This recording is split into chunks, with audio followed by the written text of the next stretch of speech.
വീട്ടുകാർ നിങ്ങളെ കുത്തി കുത്തി പറയാറുണ്ടോ, ഇതെന്താ ഈ മുട്ട റോസ്റ്റ് ഇങ്ങനെ ഇരിക്കുന്നേ, ഇതിൽ സവോള എന്താ വെന്തിട്ടില്ലേ, ഇതെന്താ ഇതിന്റെ കളർ ഇങ്ങനെ, മസാല കുത്തിയിട്ട് കഴിക്കാൻ വയ്യല്ലോ, അവരോടൊക്കെ പോയി പണി നോക്കാൻ പറ. ഇനി മുട്ട റോസ്റ്റ് ഇങ്ങനെ ഒന്ന് ഉണ്ടാക്കി കൊടുത്തു നോക്കി. അവരെല്ലാം ഇതിന്റെ റെസിപ്പിയും ചോദിച്ച് നിങ്ങളുടെ പിറകെ നടക്കും.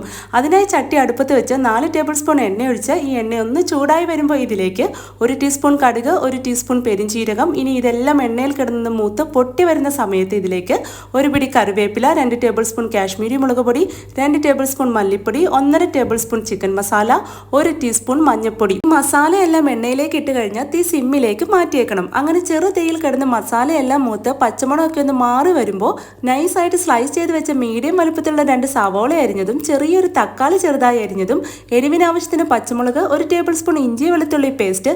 ഇനി ഇതെല്ലാം ചേർത്ത് നന്നായി ഇളക്കി യോജിപ്പിച്ച് ആവശ്യത്തിന് ഉപ്പും ചേർത്ത് ഇളക്കി മൂടി വെച്ചൊരു 10 മിനിറ്റ് വേവിക്കാം. ഇങ്ങനെ മൂടി വെച്ച് വേവിച്ച് കഴിഞ്ഞാൽ സവോള പെട്ടെന്ന് വഴണ്ടി കിട്ടും. ശേഷം മൂടി തുറന്ന് ഇടയ്ക്കിടയ്ക്ക് ഇളക്കി കൊടുത്ത് കളറെല്ലാം മാറി സവോള നന്നായി വഴണ്ട് എണ്ണയെല്ലാം തെളിഞ്ഞു വരുമ്പോൾ ഒരു സീക്രട്ട് ഏജൻറ്റും കൂടെ ചേർത്ത് കൊടുക്കാനുണ്ട്.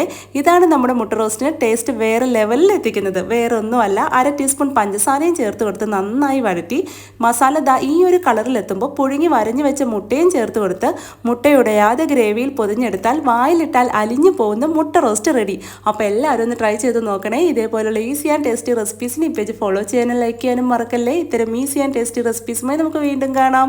Okay, by.